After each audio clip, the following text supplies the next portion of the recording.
What is poppin', people of the pandemic? Welcome to another health conscious episode of the Creative Differences podcast. I'm Dallas, and I used to feel obligated to finish shows I started whether I enjoyed them or not. But now I let them go like Disney let go of Gina Carano. Oh my God, yes. Oh my goodness. How do I follow that? Okay. Hi, I'm Gabby, and I was never a completionist. No, I would drop a TV show like a hot potato, and or like Disney dropped Gina Carano. I'm Colin, and like I've dropped shows, but I don't think a show has ever like made me want to drop it as badly as like I don't think a show has dug a hole as deep for itself as Gina Carano did for herself. Oh my God. I feel you. And I'm Demi, and I'm very much a completionist. I don't. No, you're not. I Hey to me. Yeah. Arrow. I was a No completionist one. until I met Glee. Mm. All right, guys. Welcome to an episode of Quarantine Watch. It's been about 6 months since the last time we did this, probably a little bit longer than that. Obviously, our lists have grown exponentially. Today, we will be talking about 5 TV shows that we've been watching, maybe a little less, who knows? Yeah, it's going to be a fun time.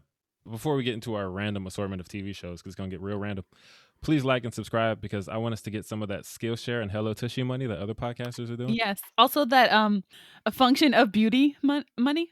Yeah, I and the haven't heard that one. MeUndies money. Oh, definitely me. Oh, the MeUndies money is their pockets are I want- deep. Bro, I want the Skillshare ones, man. Yeah, I'm seeing Skillshare. Listen, everywhere. Hello I will- Fresh we could do. I'll talk to you Yeah, guys about options. miniature painting, about painting my dice. I'll do any of that if Skillshare. I got you. We could do Oh one my of those God. snack I boxes. would do I would do the shit out of HelloFresh. Blu-ray pin, what's up? Or we could do those ones that's like a solve a murder at home kind of things. Gabby likes those. Yes. Are they still popping? Yeah. What is it called? you're at those. Catch a Killer or Hunt a Killer. Hunt a Hunter Killer. Hunter Oh, Killer. yeah, you're right. Yes. You're right. See, we know all the ads. We know all the sponsors. You guys just throw us some cash. We got the ads ready. We're written. Or AutoZone. Gabby likes killers. She could do that one. Gabby does I like could. killers. I would. All right, guys. So we should probably get started. We've got 5 shows to get through and probably not enough time to actually do it. So, Dallas, you want to start us off? Sure. Audience, in case you forgot in the last half a year, I always start with a little, I would call it a hint, but it's really just something I want to say to see if they can guess the show. It's usually not helpful. Anyway, this is the show that set the precedent for making Aunt May more attractive and less decrepit.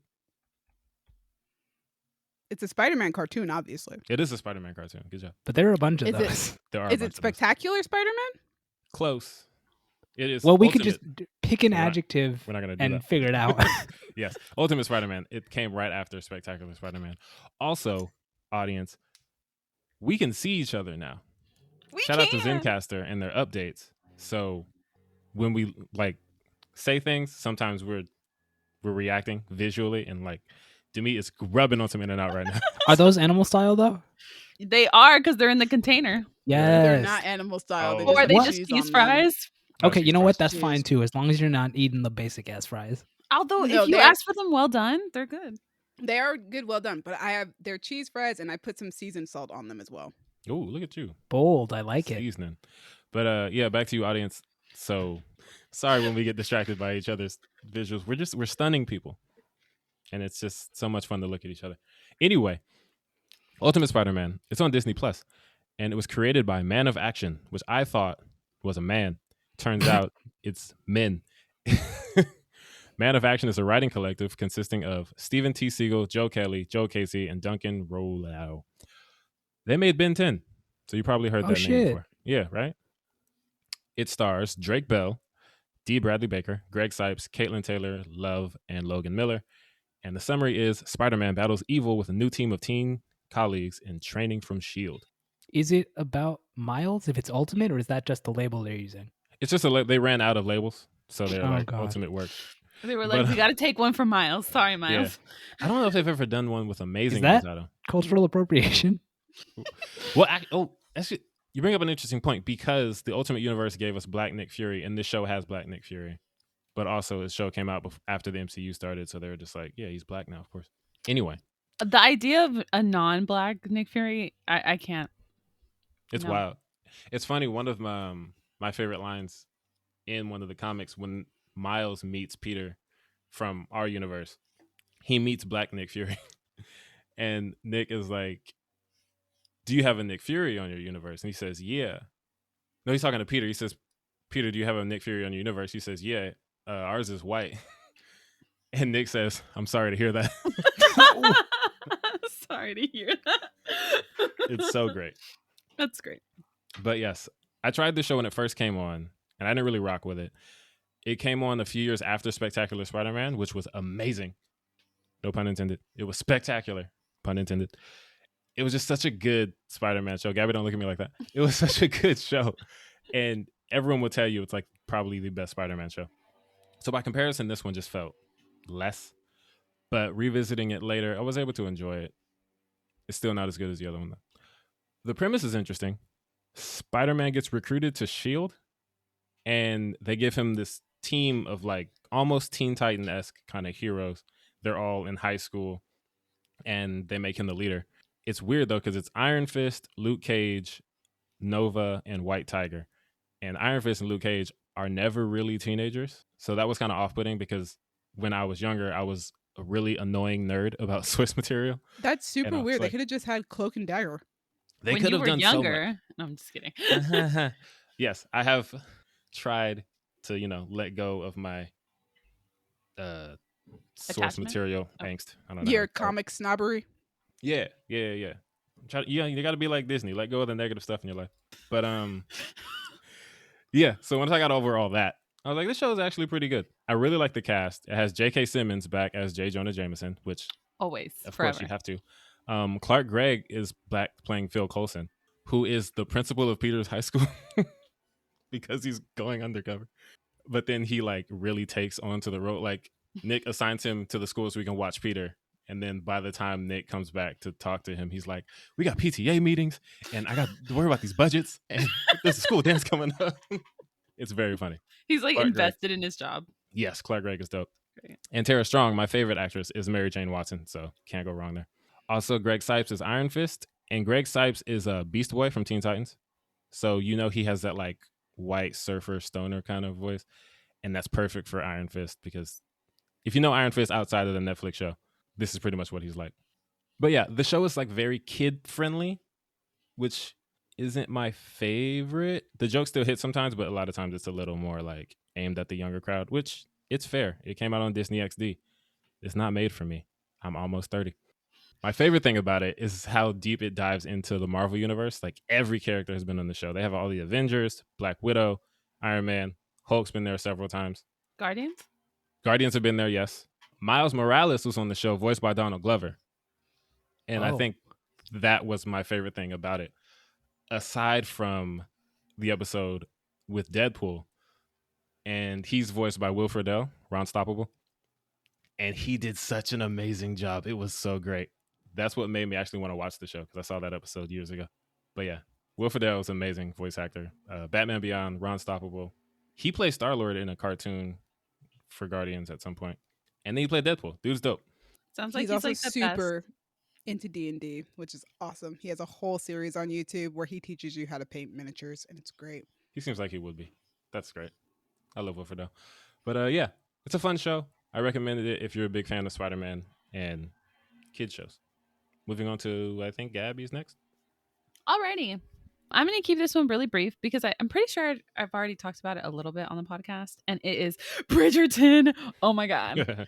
Bridgerton. Okay, really quick. Let me get into the details. Created by Chris Van Dusen, based on the Bridgerton books by Julia Quinn. It stars a whole mess of people, including Julie Andrews as the voice of Lady Whistledown, Reggae John Page, and I don't want to get her name wrong. Phoebe Dynever. And they're like the leads plus Lady Whistledown. It also has Nicola Coughlan from Dairy Girls, which I talked about on this show already. Bridgerton's freaking great. And it is basically if you took some Jane Austen fan fiction and added some smut, and it's fantastic. Oh, that sounds like it's right up your alley. It I is don't know right up what my it alley. is And the about neatest bit Shonda about it. Rhimes, but Oh. her shows, they gotta get sexy. Yeah, they do. Oh, sorry. And it's under Shonda Rhimes' production company. What happened was Shonda read the series and then handed it to Chris and was like, I think you can make a great TV show out of this. And that's what happened. Or like, that's the short version of it, right? And it's the first TV show to come out of Shonda moving over to Netflix. It is... Apparently, it's their most popular show ever on Netflix. Like, it's been watched more than anything else. And honestly, not surprised. It's fantastic. My favorite part about it is that it's got people of color in the lead roles. And so it's people of color in like Regency era dress. Not exactly Regency, but like whatever. And then what I also really like about it is, so they did not take, or like, so for the Black actors, they just worked with their natural hair texture to create like Regency era hair. And then there's like the Queen. They dressed the Queen in like 17th century clothes. So like big, like Marie Antoinette kind of hair.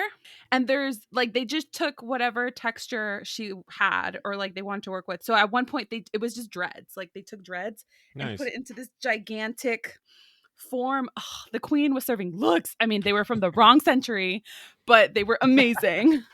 So yeah, it was just like a fantastic show. So that's why I wanted to talk about it. I'm pretty sure I talked about it already, but it was amazing.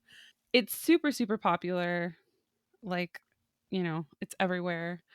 I've seen it like 3 or 4 times now because I love it so much. Already? And yeah, I mean, it came out in like December, like late December. Right, and I don't think most people would watch a show 3 or 4 times in like 3 months. That's why that's true. I definitely have not done that.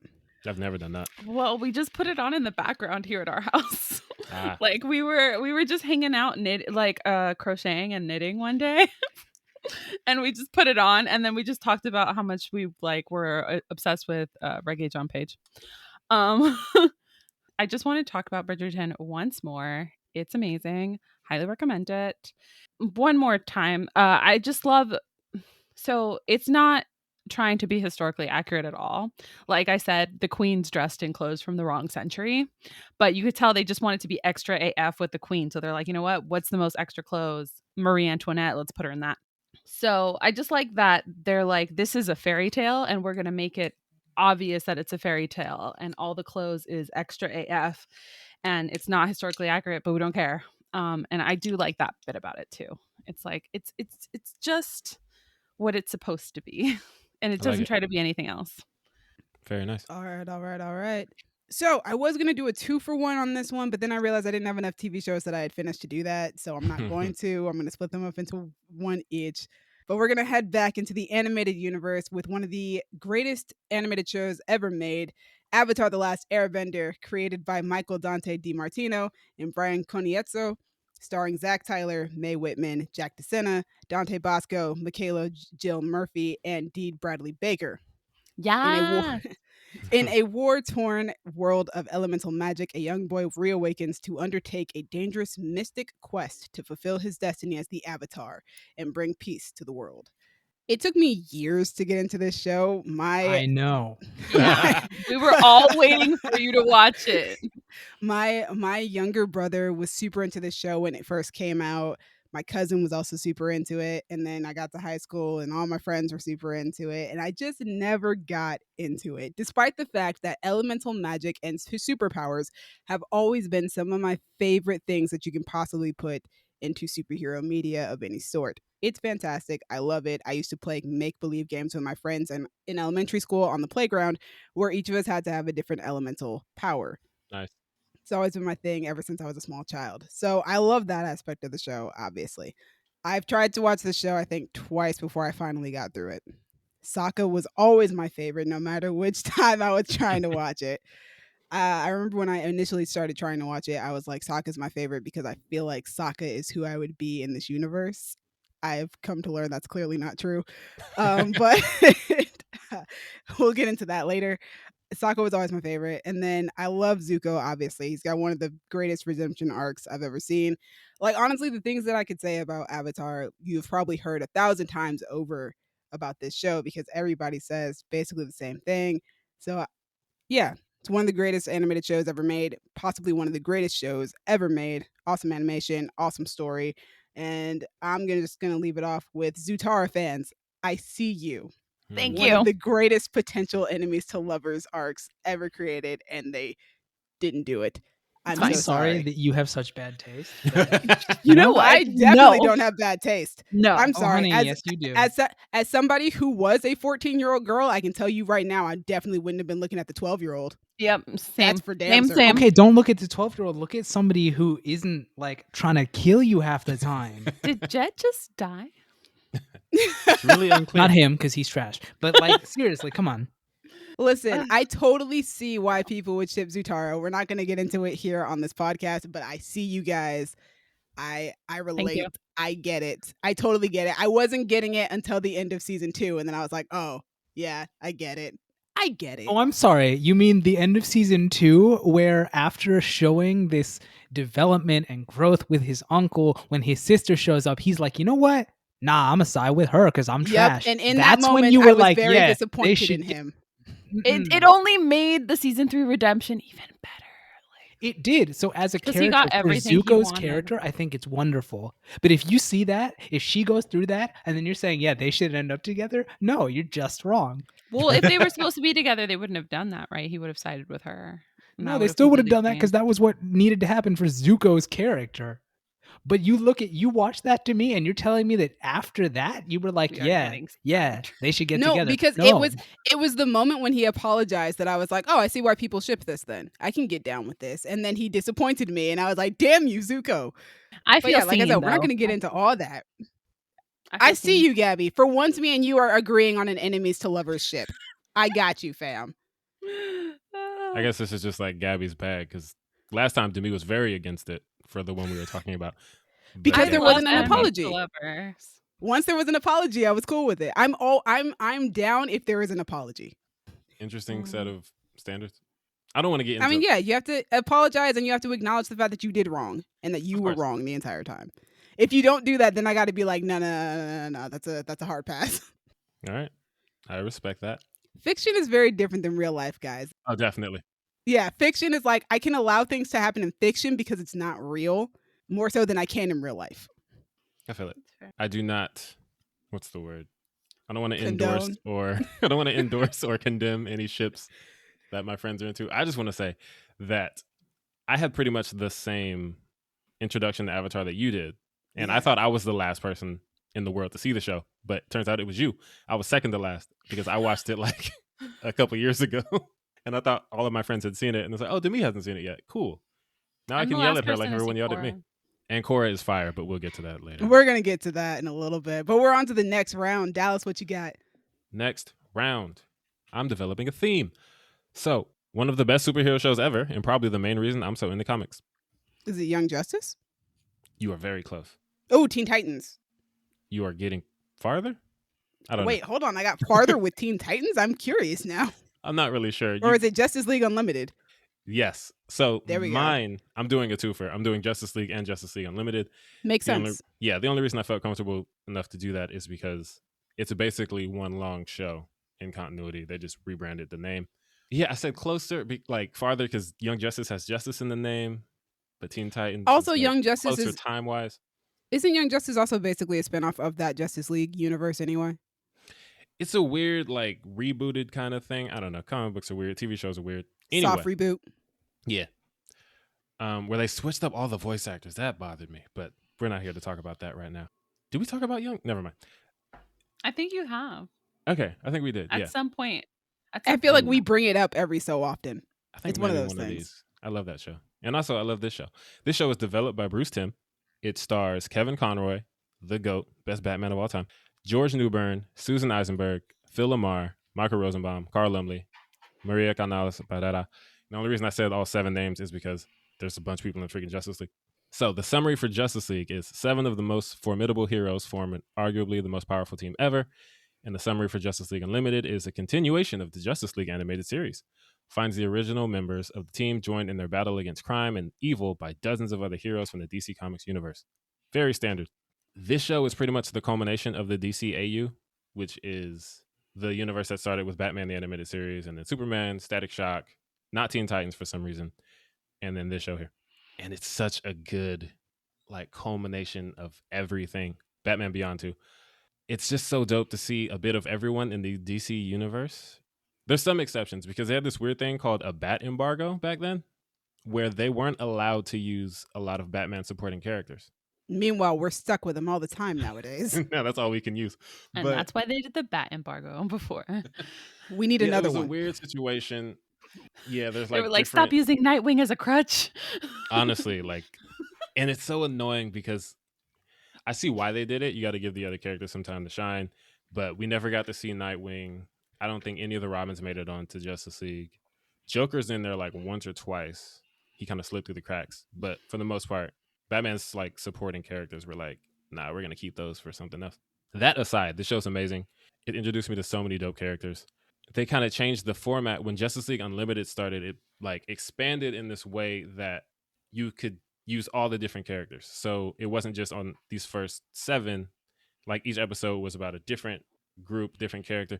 To me, there's an episode called Double Date that I think you would absolutely love. Are Batman and Superman going on a double date? No, that sounds hilarious, but no, it's I think that's a comic. I could imagine. It's the one with Black Canary and Green Arrow. They have to basically guard this crime boss that Huntress is trying to kill. And Huntress had been kicked out of the Justice League because she'd be trying to catch bodies all the time. And Yeah, they're that like, sounds to her. that's not what we do here. So she's trying to kill this mob boss, and Black Canary and Green Arrow are tasked with protecting him. And the Question, who was dating Huntress at the time, and their relationship is hilarious because this show, unlike Spider-Man, is not like, it's for kids, but it's not really aimed at kids. It's like Young the Justice. Batman series. Yeah, it's like essentially Huntress tries to have phone sex with Question while they're like doing the stakeout. She's talking to him. She says, "So what are you wearing?" Yes. But he's bad at it. So he says, "Blue trench coat, hat, orange socks." Orange. It's so stupid. That's But horrible. I think you would like it. Like all That of the does sound like a fantastic episode that I would love because honestly, got my faves. all of the Black Canary episodes are really good. And I think What are you I think Gail Simone wrote the Double Date episode. Yeah, And it was gonna be a Birds of Prey episode, but they couldn't use Barbara because Barb. Bat embargo. Yeah. Can't use Babs. So they had to switch it up. But it worked out. I mean, that didn't stop Birds of Prey and the Fantabulous Emancipation of Okay. Harley Quinn. Now I want to really see Ramona Flowers like on the phone with somebody like, What are you wearing? Yeah, that'd be fun. I'd also Except, like to see that. except if they keep those movies rated R, then you could just go all out at that point. Oh, they're gonna just straight up. I don't know. Anyway, back to the kids show that we were talking about. There's a couple of my favorite episodes. There's one called Wild Cards, and it has the Royal Flush Gang, which is this like crime family. But that episode came out the same year that Teen Titans premiered. So they have all of the voice actors from Teen Titans voicing the Royal Flush Gang. And it's super dope. But it was very confusing when I first saw it because I was like, that sounds like Robin. That sounds like Cyborg. Oh my God, that's Raven. But they're all playing like different characters. It's great. And then another one I want to bring up is that Michael Rosenbaum, he voices the Flash, Yes, Wally I West. love him At the time, he was playing Lex Luthor on Smallville. on Smallville. That's why I love him. And there's an episode in which they switch bodies. So you get the guy who plays Lex in Smallville playing Lex, but in Flash's body. It's like a weird. But Is also, that where there's that famous yeah, hold on. like I photo wanted set to comes bring from? that up. Yeah. Yeah, that same episode, Lex realized, oh my God, I'm in the Flash's body. I can find out his secret identity. And he goes over to the mirror and he takes his mask off and he sees Wally West's face and he says, I have no idea who this is. Because like, why would he know Wally West? But yeah, that show's great. Shout out to Clancy Brown, who voices Lex in the show. He was I have amazing. no idea. Shout out Dwayne McDuffie. He's the GOAT. Rest in power. He was a huge part of the show. And it's just, this is the reason that I get so annoyed that Marvel has never had a show this good animated wise, because Marvel kills it in live action, but they have so many dope characters and their animated shows just never get to the level that the DCAU got. And it's like, yo, the DCAU got this quality almost 30 years ago. Marvel, what are you doing? You can't get anything Focusing on on the their level movies. right? Like, come on. You guys got an animated team. Make it work. But yeah, I recommend the show if you like superheroes, like at all. You'll love it. Especially you, Demi. Watch it for Black Canary. You know what's funny? I actually used to watch that show as a kid, like every so often. Because, as a kid, you don't really keep track of TV shows, at least not Yeah. the way that I do nowadays. But you would catch them on TV and you'd be like, oh, this is interesting. I used to watch Static Shock religiously, Oh, I love that show. but like Justice League was a show that I used to watch every so often. Yeah. And it wasn't until I got older that I realized, oh, this is like a huge Justice League show. Mm-hmm. Yeah, Unlimited like brought in everything. That's the one I think. Oh, I forgot. Sorry. There's a storyline with Green Lantern and Hawk Girl, and just the shipping that goes on in that show with them, and this big storyline I can't tell you about because it's a spoiler. You would love it. You and Gabby. Shipping? Gabby, who lived like Nice. I the, heard the shipping. drama of it all. Right? Shipping? What? Huh? Shipping? Yeah. I think you guys would enjoy that. But yeah, great Yeah. show. Everybody watch it. It's awesome. On to Gabby. Gabby, what's next up on yours? Next up on mine is Kim's Convenience. Woo. Oh, I I heard about just that. watched the beginning of the pilot episode for that. Somebody in our writer's room showed us the beginning of an episode or something. It looks super funny. It's so funny. It's so cute. Okay, so Kim's Convenience tells the story of the Kim family, who are Korean Canadian. It's kind of a clash, right? It's their younger Canadian kids clashing with their traditional Korean parents, all while running this like convenience store. And it's very like, it's really cute and funny, but very much like a sitcom kind of a vibe. And it stars Paul Sun Hyung Lee, Jin Yoon, Andrea Bang, and Simi Liu, who's about to be in, Shang-Chi. yeah, in the 10 Rings. And it's super great. It's super funny. I don't know. It's really like it. I don't know. Like, It's a nice sitcom. it's a nice sitcom. It's like there are some like emotional moments because you find out that one of the characters is estranged from another character on the show, and so like you kind of watch them slowly kind of starting to talk to each other. That's like the most tension there is, though. There's isn't really a lot of like, you're not going to do a ton of emotional labor watching this show, though. It's like very like easy to watch, like generally lighthearted, and just like really sweet. And what I like about it is like it's a Korean Canadian family, which isn't something that you normally get to see. Also, fun fact, if it wasn't mentioned earlier, the dad on the show is on The Mandalorian. Oh, He plays one of the New Republic yes, officers. yep, yes, I do know. I like as soon as yeah, got it. Is he the one who asked the really obvious? Yes, question he's about the one who Alderaan? asked the Alderaan question. Mhm. Which question was that? Did you lose anyone? Oh, when your planet blew up.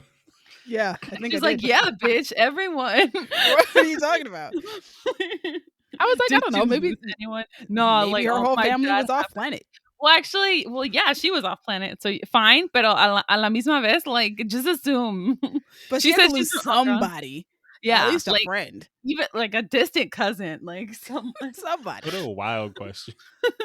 Did you lose anyone? Shut the fuck up, man. What the fuck do you think? That's actually the response I would probably give. Right?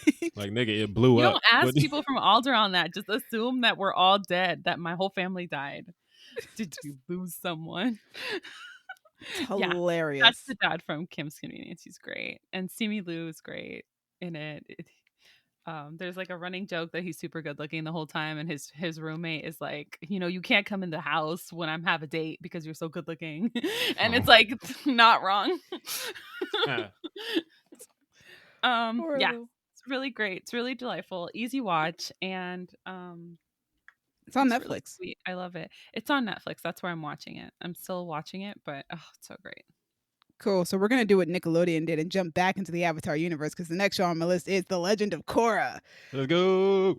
Once again, created by Michael Dante DiMartino and Brian Conietzo, starring Janet Varney, PJ Byrne, David Faustino, Seychelle Gabriel, J.K. Simmons, Mindy Sterling, and D. Bradley Baker. Quite a number of other people.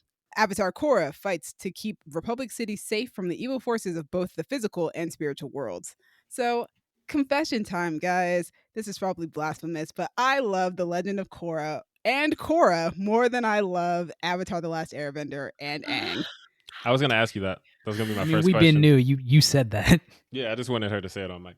No, I had to say it. I'm like, I do. And I think it's partially because The Last Airbender, there was a lot of hype. you know, a lot of people going, "Oh, you're gonna love it. It's a great show." And it's like there's that pressure to like, hopefully I will like it, and hopefully it does live up to all the hype that has been given to it, which it does.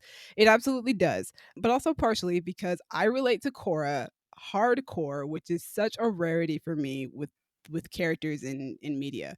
I think the last time I related to a character was Chuck on Chuck, which is weird. And even then, I don't think I relate to him as hard as I relate to Korra. And I think it was just fun because before I got into Avatar at all, whenever us as a group, whenever we would do the which character from this thing would each of us be, whenever we would do Avatar The Last Airbender, you guys would be like, Demise Korra. Like immediately, Mhm. no questions Mhm. asked. You guys are like, Mhm. Demise Korra. Mhm. And I was like, who's Korra? I don't understand what's going on here. So when I finally got to start watching the show on Netflix, literally the moment she goes, I'm the Avatar and you got to deal with it, I was like, oh, she's me. Oh, I love her so much already. Oh yeah. Oh, she's fantastic. I love her. But I also love that the show just feels a little bit more mature in its themes. I guess I'm rewatching the show right now. I'm rewatching season 1 again. This is my third time rewatching season 1. But like literally episode 4, they're just like, yeah, let's give Korra PTSD. Like what?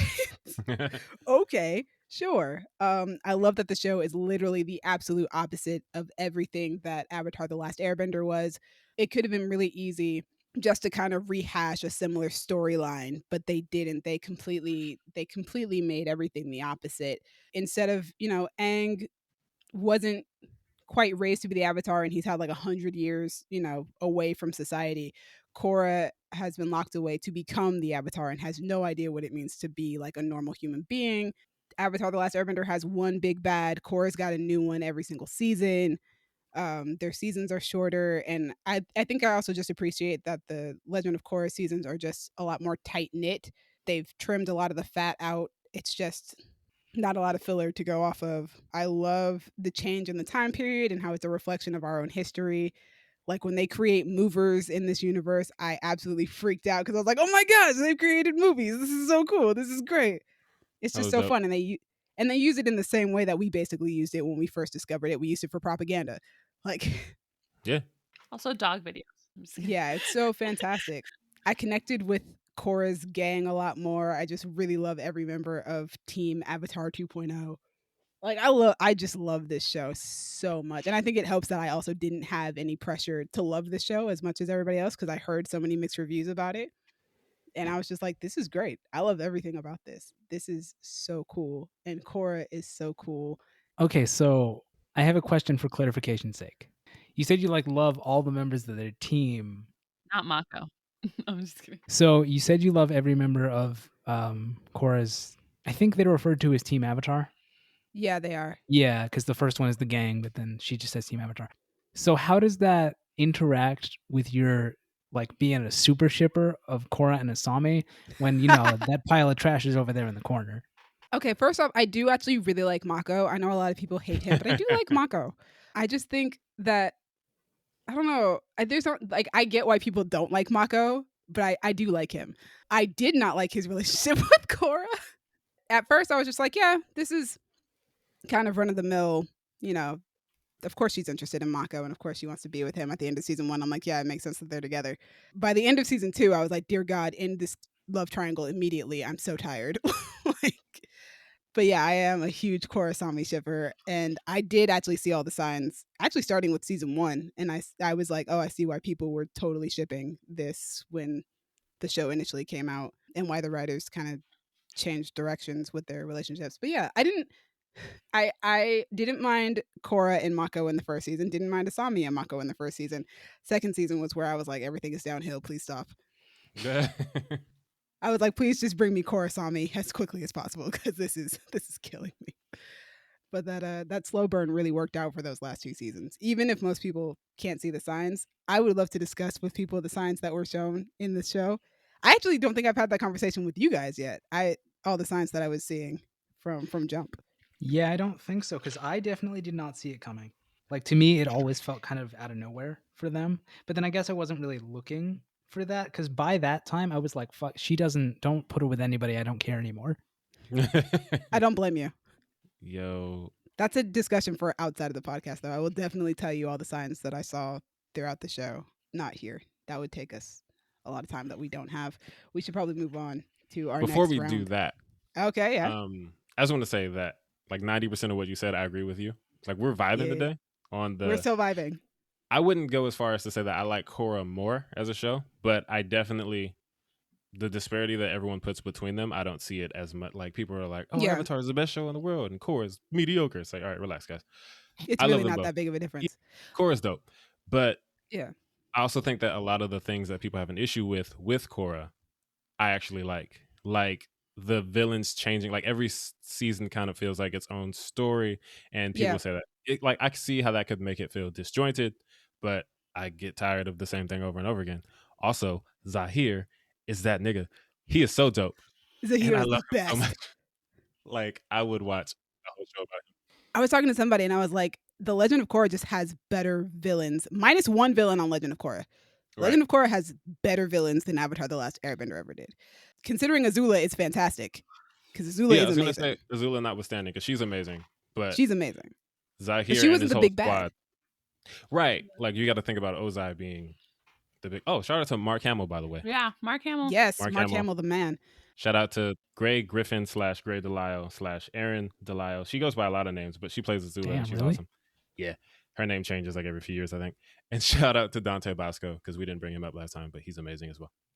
Yeah. And I will say this, even though I do love The Legend of Korra more than I love Avatar: The Last Airbender, I do think consistently Avatar: The Last Airbender is a better show. Because The Legend of Korra, I will admit that season 2 has its growing pains. Did not like it. And it's not that I don't like it. I just don't think it's as good as the first season or the third or fourth season. And I think that comes from the fact that they were only anticipating getting one season. And so then after they got a second one, it was like, okay, well, we have to continue Yeah. this story somehow. Legend of Korra is a lot of like, what could this have been if they'd known what they were getting from the jump? Yeah. But like the way that Nick sort of messed with the show and like, are they going to get more? Are they not going to get more? Like that was really frustrating. Yeah, and that can really mess up a show. I think that this show is really fantastic considering all of the production issues that they had throughout the entirety of making this show from season 1 to season 4. I feel it. Also, I also don't hate Mako. People would be Thank hating on you. Mako. He's not that See, bad. He's I just got he's to a talk to dude. Dallas about Legend Yeah. of Korra, apparently. We're vibing. He has his issues, but He does. yeah. And you know, He's I'm also- gonna leave. He's the most sensible one out of all of them, though. I could see that. depending on Minus the maybe situation. Asami. Fair.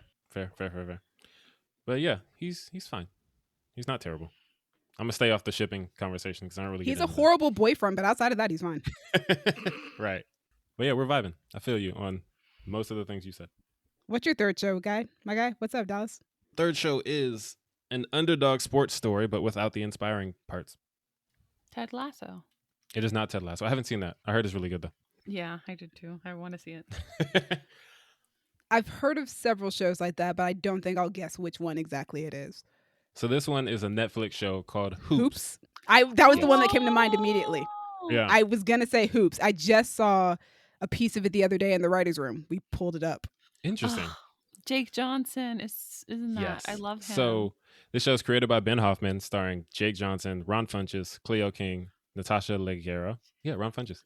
Summary centers on a hot-headed, foul-mouthed high school basketball coach who thinks turning around his god-awful team will take him to the big leagues. Big leagues is in quotes. So I saw this trailer, because I just be watching trailers, and I was like, man, this looks bad. But I love Jake Johnson, and he's hilarious. So I'm going to give it a shot. So here's the thing. This show, it very often walks the line for me of funny and like too crude. Yeah, I can see why. Yeah, and it jumps back and forth. Did you guys watch the show in the writer's room? We didn't watch the full episode. We watched the first like 10, 15 minutes of it just to get like a vibe from it. Yeah, it's a lot. And there were parts where I was laughing very hard because Jake Johnson, like I said, is always hilarious. And so is Ron Funches. And there were parts where I was like, what are we doing? What am I doing here?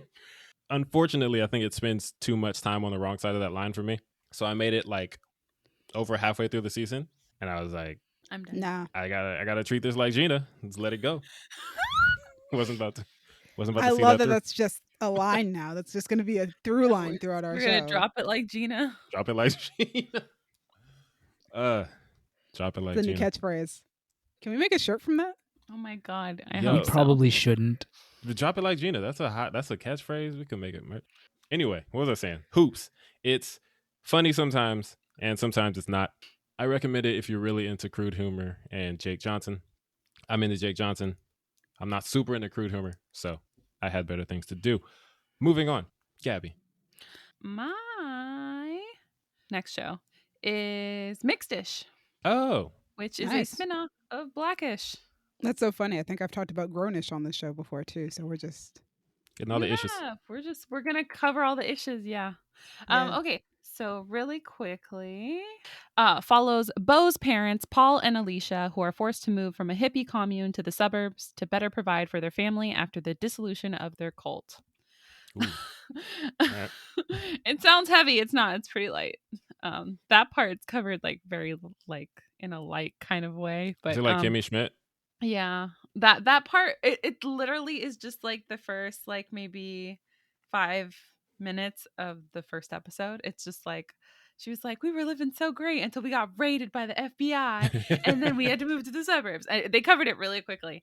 And then it's created by Kenya Barris, Peter Saji, and Tracy Ellis Ross. It stars Tika Sumpter, Mark Paul Gosselaar, Christina Anthony, Erica Himmel, Ethan William Childress, Michael Michelle Harris, and Gary Cole. Gary Cole is their like suburban grandpa, and it's the guy from Zach from Saved by the Bell. Yeah. He's the dad. I did not Yes. recognize him. I was like, what? And then it was. Yeah. I've seen him in adult roles recently, and I never recognize him every single time I see him. He doesn't look like Zach. You know what it is? He's not blonde. If he was It's blonde, also I'd the facial recognize hair. Yes, the facial hair. Oh my god. Anyway, and it's great. And what I like about it is it covers Bo's experience in being mixed in a school that in a time where that wasn't something that was like normal. So it covers a lot of like her kind of like, how do you put it? There's a lot of like talking about race in it, but in the through the lens of being a mixed person, right? Which I like because it's a new perspective. And then what it also covers is, so her mom is a lawyer and her dad is a stay-at-home dad. So it also covers that through the lens of the 80s, which is really interesting. And it's also it's just like Blackish, where it doesn't shy away from talking about race and social issues. And the nice thing about this is just to cover them in the 80s. So it's like a nice period piece, which is up my alley.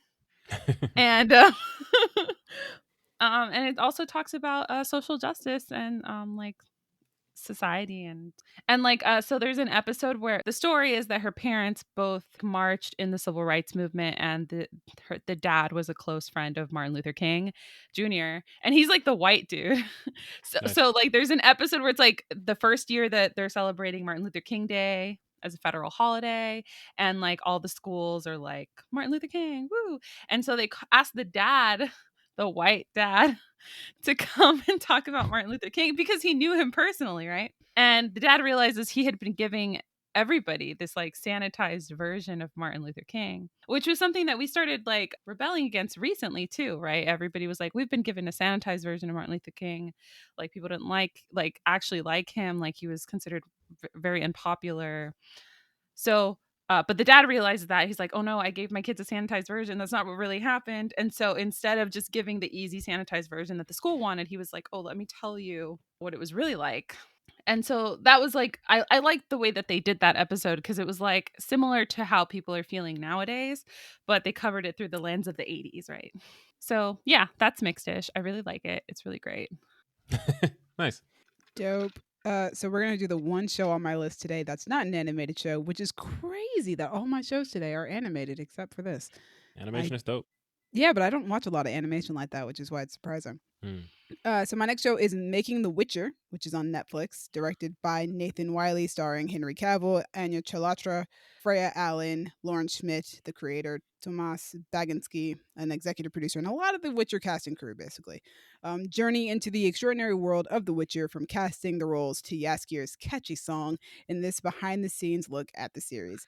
I don't really have much to say about this. It's just a behind-the-scenes look at The Witcher, which was one of my favorite shows when it came out. I love anything to do with behind-the-scenes stuff, and I will always recommend content from my favorite shows that have to do with behind-the-scenes anything. And this was just a great look into The Witcher, and it's hella short. It's such a short watch. It's not even like an hour.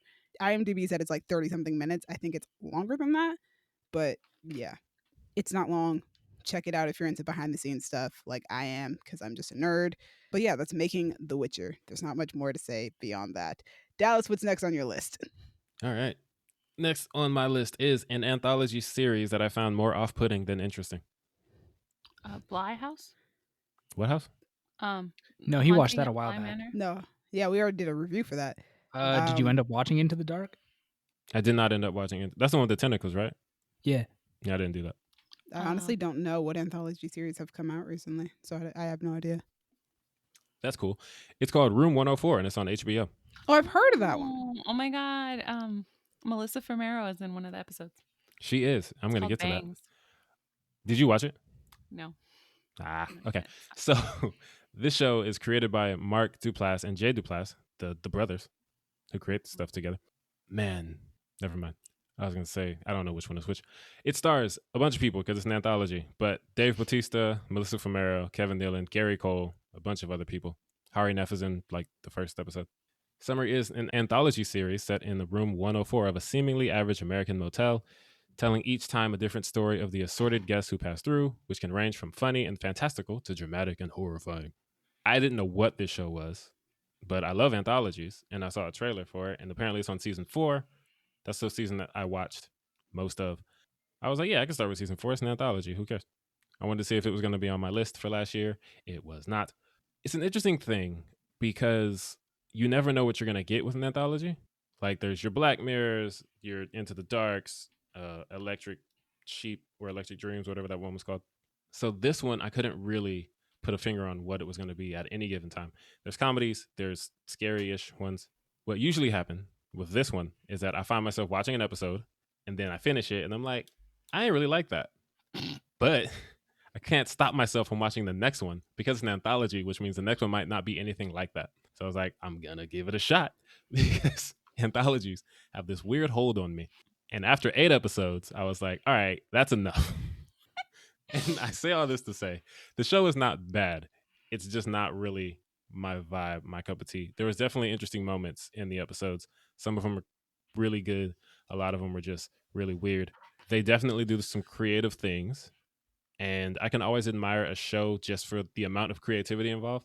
Because as someone who wants to work in TV, shout out to everybody who can help me with that. If you're listening and you work at a company, help me. It's just, I really love the crazy shows.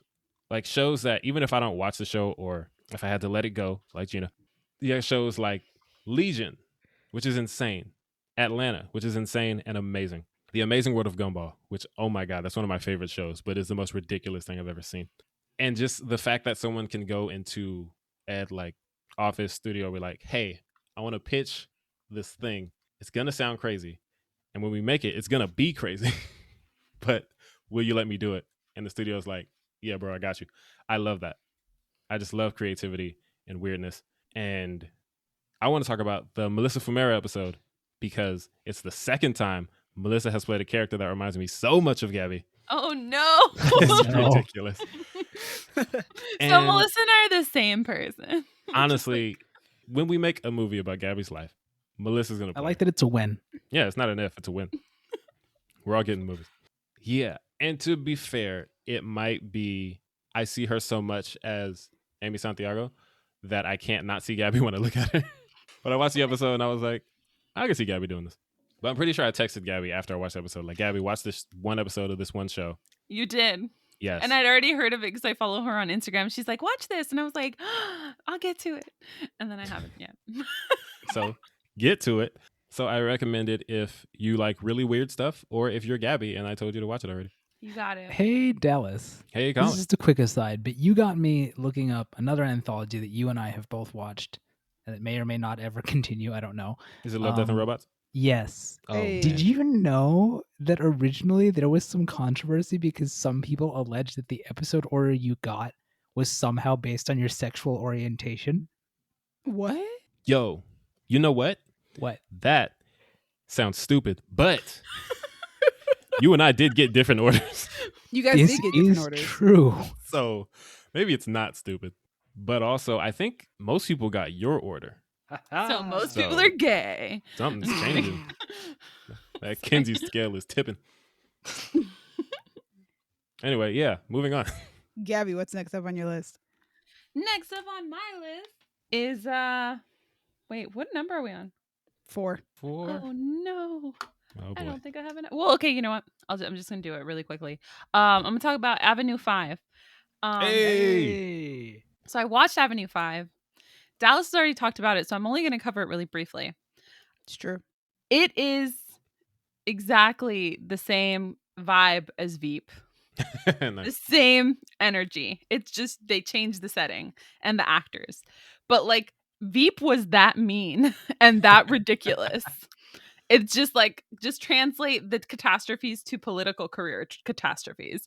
So like, you know, instead of the engine's blown up or like the poop tube is exploding, it's 4 seasons landscaping. Oh, no. It's 4 seasons total landscaping. It's the same tone. So if you like Veep, I had to stop watching Veep because Veep was making me into a meaner person. Goodness gracious. I was like absorbing too much of their meanness and like it was spewing out of me and I was like, no more. I had to stop. But Veep was hilarious.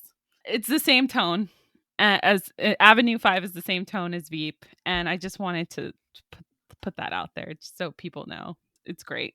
It's just, it's so mean though, and there's so much catastrophes.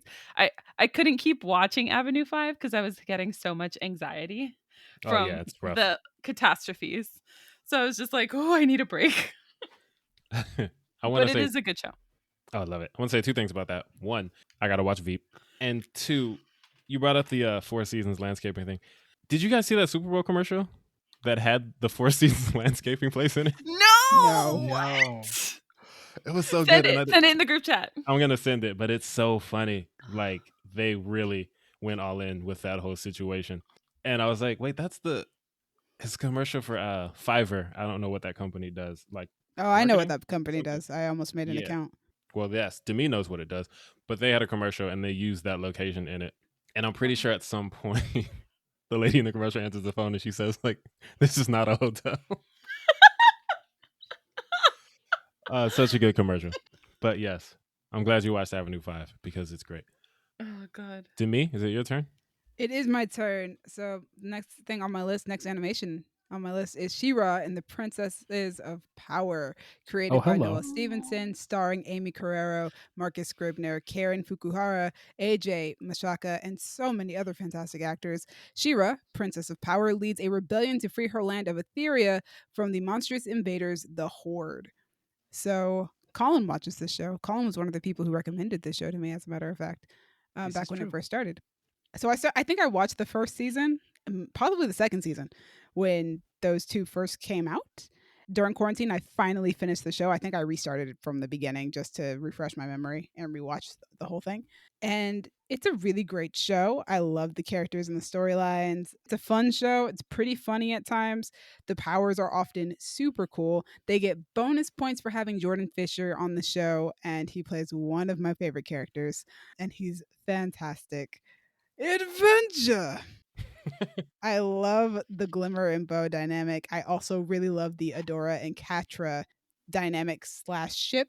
They are basically my Buffy OTP come to life.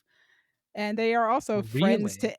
They are, yeah. They're friends to enemies to lovers, and it works so well, and I love it. They wrote it so well. I think it's great. I think the show is fantastic. They did a really good job with this show. It's really cool, really fun, and I would highly recommend it. Nice. Got through that That's real on- quip. It's on Netflix. Is that Netflix? Yes, Netflix. It is on Netflix. And it's done, so if you want to watch it, you can watch all of it. Yes, it's done. Actually, when I finished the the final season, I was like, "Wait, is that it? That's all of it? I'm done?" Oh, okay.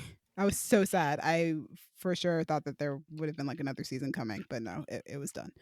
So Dallas, last like on your that. list. Last on my list, I don't think we've talked about this. You'll tell me if we have. It's on Hulu. A reboot of a childhood show that was way better than I expected it to be. Animaniacs. Yes, Because we're Animaniacs. zany to the max. I love this show. Developed by Wellesley Wild and Steven Spielberg, Yep. starring the OGs, Rob Paulson, Jess Harno, Tress McNeil, and Maurice LaMarche, who I just want to say, the fact that they can all do these voices perfectly so many years later, they are so talented, and I love all of them. Rob Paulson is that As dude. Yakko? Yeah, he's Yakko, but he's also Pinky, and he does them both perfectly. Shout out Rob Paulson. Shout out everybody. Anyway, He is amazing. summary. Yeah, voice actors are like my heroes.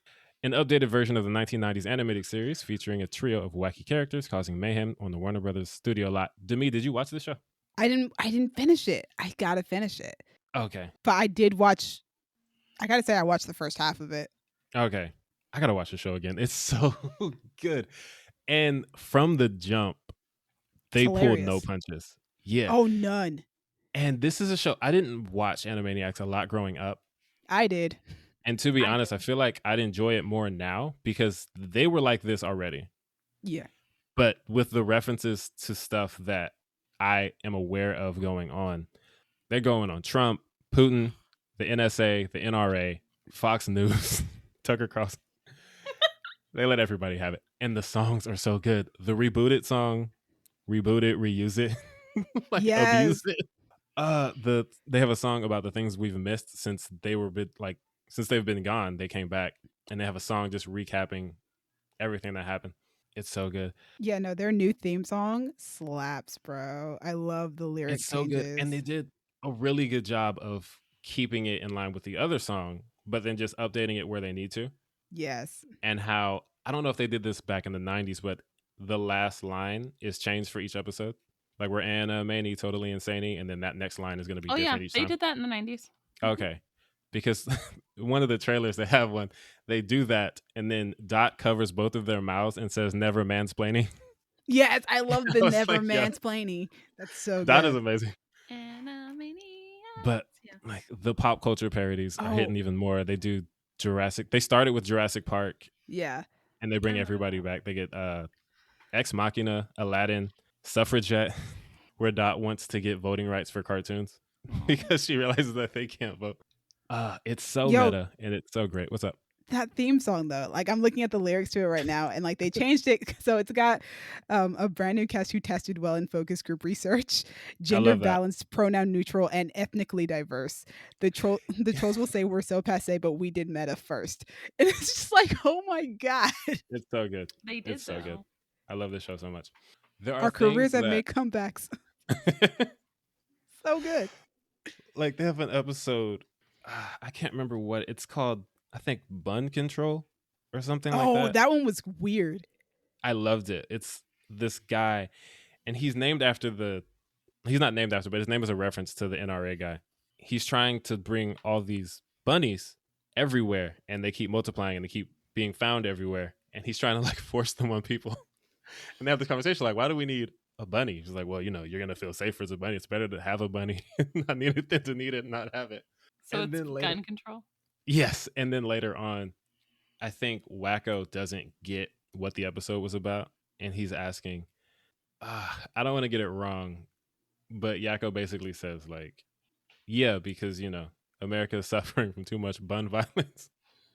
And it's like, we're going to be not subtle because why would we be? We're the Animaniacs. But it's so much fun. They keep going after Trump. Yeah, the He Greek. deserves What it, is so I it? love it.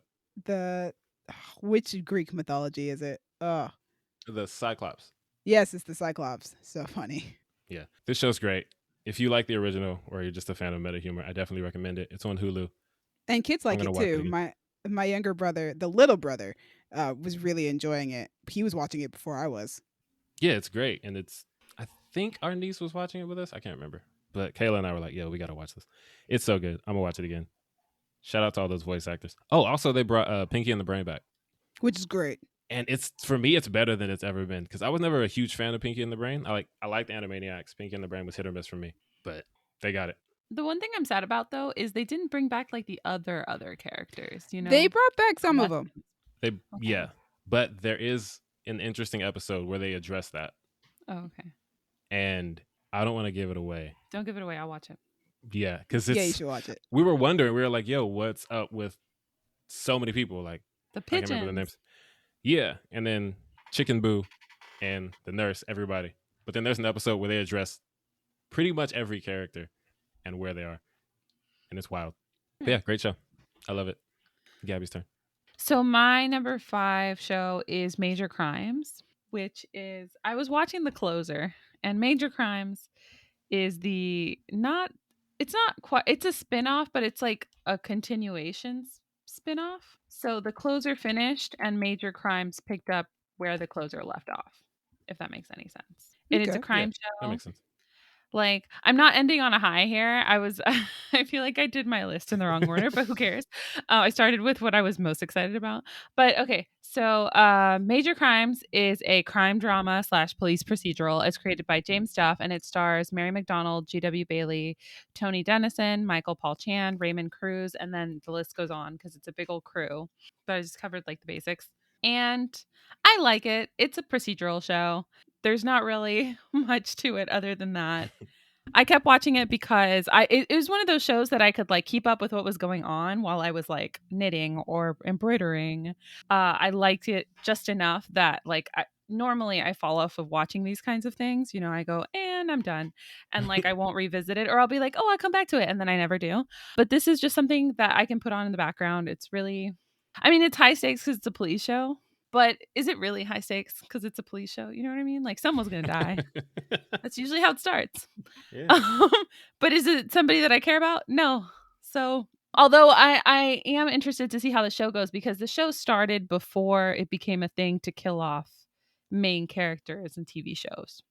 Mm. But it continued up until 2018. So I know it's like starting to get it will eventually run through that point where like main characters start getting killed off on shows and the audience or they realize that they could do that on shows, right? And the audience won't necessarily abandon the show. Depending on who you kill.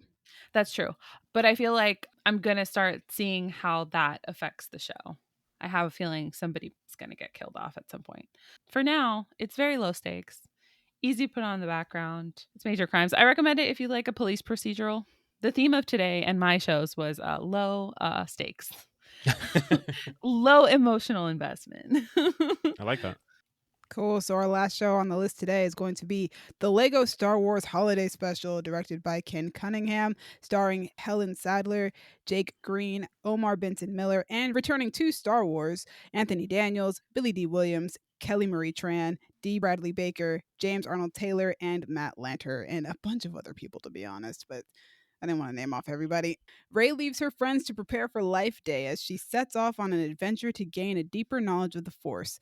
At a mysterious temple, she is hurled into a cross-timeline adventure. Will she make it back in time for Life Day? So, like any other Lego movie ever, it's really funny, obviously. It's a really fun way of playing with the characters that Star Wars fans know and love. Rose probably has more lines in this than she did in episode 9, so it's already better than that movie. Goodness. It pushes Ooh. forward the story of Finn learning to be a Jedi and Rey training him, which I would love to see more of in any medium you can possibly give me. A comic series, a TV series, I don't care. I would just love to see Rey as she figures out how to be a Jedi as well as trying to train somebody else to be a Jedi. I just think that would be so cool. Plus, Finn should have also been a Jedi in the movies, just saying. Would have loved to have seen it. I really like the characterizations of the characters in this. Like, obviously, they're very much goofier versions of themselves than we see in like the movies and stuff because it's Lego. Like, yeah, they have to be goofy, but there is like you can see the characters that Star Wars fans love within those goofy characterizations. Like, it doesn't feel like it's too far off. It's just, hey, let's be goofy with it and make them do like the goofiest things we can possibly make them do. Except for maybe Kylo Ren. Kylo Ren is definitely far goofier than he has ever been in those movies. I don't know, man. Did you see that? Never mind. He is far goofier in the Lego movie than he's ever been, and it's really funny. That And it's sounds just just fun like a seeing like better these version of characters the who wouldn't character. normally get to interact with each other. So you get like young Han Solo and old Han Solo standing next to each other, and both of them shoot first when it comes to Greedo. Like it's fantastic. It's great. I love it. Oh, Yeah. But yeah, that's the Lego Star Wars Holiday Special. Obviously, you should probably watch it around the holidays, but also the holiday within the special is a made-up Star Wars holiday, so you could technically watch it whenever you want to. It's true. And that's all of the shows that we've got for you guys today on today's Quarantine Watch. We did it. We made it through. Yay! Gabby might be dying, but she's alive right now. Yeah, I don't feel good at all. We're gonna get you out of here soon. Thank you, audience, for listening to all of that. Thank you, Crown Digital, as always, Brandon and Io, for putting us on Spotify and Apple Podcasts. Demi, thank you for editing and bringing up Avatar and Korra, because I wanted a reason to talk about it. I have been waiting since like August to finally get to talk Okay. about it. Yes. Well, thank you. I love those shows. Gabby, thank you for staying true to your brand with period pieces and smut. We know what we can go to you for. Yep, that's when I'm. Call me old reliable when it comes to period pieces and smut. I love it. Colin, I know you're there. Even though I Thanks can't for see you hanging out. because you ain't got your freaking camera. Thank you for repping for the anti-Zeus horror crowd, because it's good to cover all the opinions. And Yeah, we I got got you. the other side. I wasn't going to say anything. So it's good that we got you here to cover that. We got the antis, we got the indifferent, and we got the pro. Exactly. You got to cover all the bases for the people. Speaking of people, you guys, audience, let us know, what shows have you been watching during this quarantine? Also, do you want to sponsor our podcast? Are you one of the sponsors that we listed earlier? If so, hit us up. Let us know. You can find us on the medias, Twitter, y'all_different, Instagram and Tumblr, Creative Differences Podcast, or Facebook.com/Creative Differences PC. If you have any anthology shows you want to recommend to me, you can find me on Twitter and Instagram at a king named Simba. You can find me, Gabby, on the Instagrams at Stegosaurus. You can find me on Twitter at Duck McGuck. And if you guys want to talk to me about The Legend of Korra, you guys can find me at Dreamy Films. Dreamy is spelled DREEMI on Twitter and Instagram. Thanks again for joining us. # drop it like Gina. It's been different. Bye.